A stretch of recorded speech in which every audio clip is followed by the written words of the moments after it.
process, and sometimes with a team, it's not going to be great all the time. It's not possible. I mean, certainly in Liverpool's perspective, the last 2 years, have barely lost a game, have barely dropped any points, and at some point you're going to come back down to earth. Man City came back down to earth and a bit of normality last season, and Liverpool with the injuries have kind of come back down to earth as well. And it's just part of football. It's not always going to be pretty, and it's not always going to be amazing.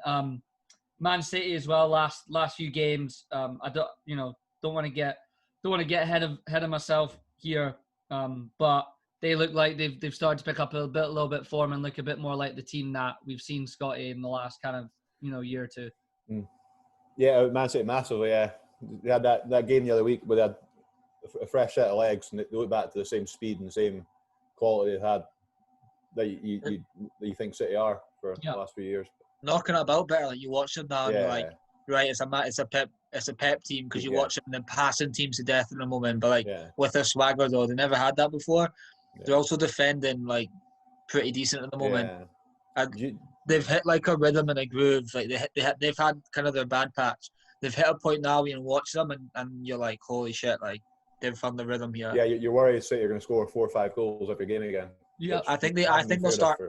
I think they're going to start doing that. I reckon we'll see them smash the next 3 weeks. I could be massively wrong, but I got a weird feeling. Everyone will be everyone's got 3 City players for their fantasy team this week, eh? Or at least 2. You don't know which ones? I've got 4. I don't know which ones. I know, man. I know you don't know what Pep is going to rotate. I've got 4 on my team. Phil, free hit. You could just put any player you want in.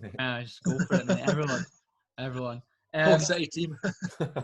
One player that's, before we kind of get into the main thing, one player that's really stood out over the last few weeks in the league has definitely been Phil Foden. He's obviously a great talent. It's been obvious. It's been obvious for the last 12 to 18 months, and even Mika Richards said it on Sky Sports. It's just interesting the way that Pep kind of does things with all the players he has, which we've talked about. You kind of have to keep a lot of people happy.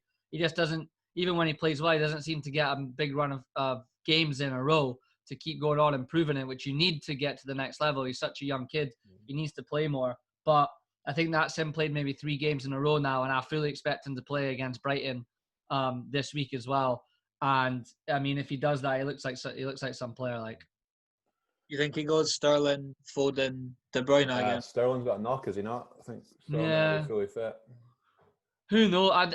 Jesus has obviously been back training again. He was on the bench in the last game, but it worked all right with De Bruyne as that false 9, which is a great little bit of Pep doing his little thing, little bit of magic again tactically, and it's paid off. De Bruyne looked fantastic there. I never would have really thought of playing him there because he's so good with his vision of playing balls in behind, but it makes complete sense with how he is as a football player. He's so intelligent.